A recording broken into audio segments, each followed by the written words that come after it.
Chystáš sa prvýkrát na ošetrenie dentálnej hygieny a máš v hlave otázniky?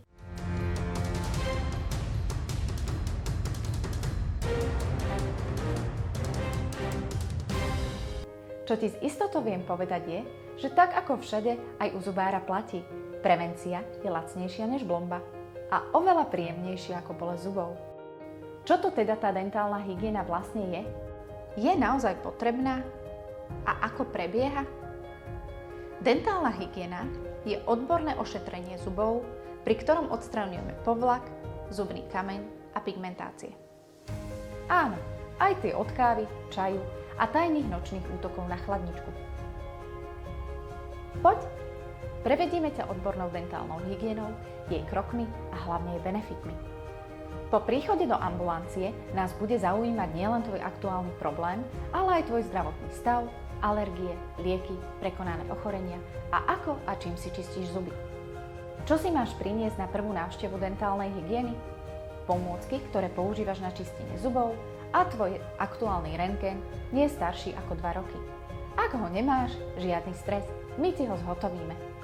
Všetky snímky zhotovujeme v digitálnej podobe a máme ich k dispozícii ihneď.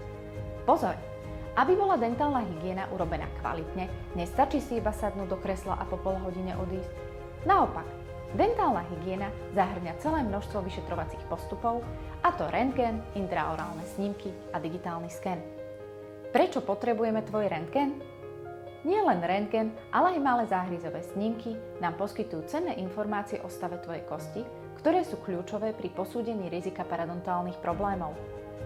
Pomáha identifikovať miesta, ktoré si vyžadujú osobitnú starostlivosť počas čistenia a odstraňovania povlaku. Na zhotovenie obrazu o tvojom stave chrupu ti urobíme aj digitálny sken. Prečo? Presne zaznamenáva stav, v akom si prišiel. Umožňuje porovnať stav ďasien pred a po liečbe. Na zhodnotenie stavu tvojej hygieny si pomocou tzv. Indexov budeme zaznamenávať prítomnosť povlaku, kameňa, krvácanie a prípadný úbytok kosti. Po zhodnotení všetkých vyšetrení ťa oboznámime s tvojim aktuálnym stavom a plánom liečby. Pokiaľ súhlasíš, môžeme sa pustiť do toho. Pri samotnom čistení používa hygienik lupové okuliare, aby pod niekoľkonásobným zväčšením dôkladne odstránil zubný kameň. Pri ošetrení používame ultrazvuk a ručné nástroje.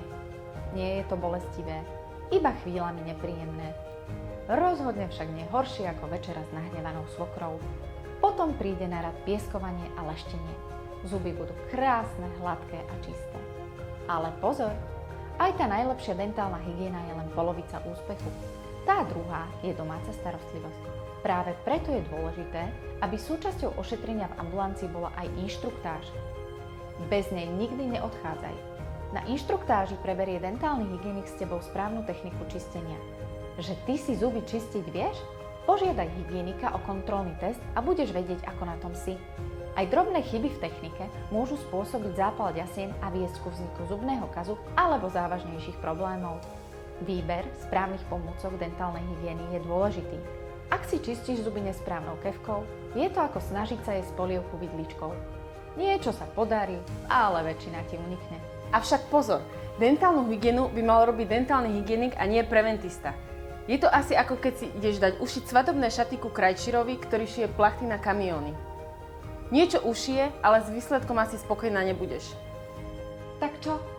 Chceš si doprieť pravidelnú dentálnu hygienu? Alebo radšej budeš skúšať, koľko zubov človek vlastne naozaj potrebuje? Ak sa ti toto video páčilo, daj nám like a odber.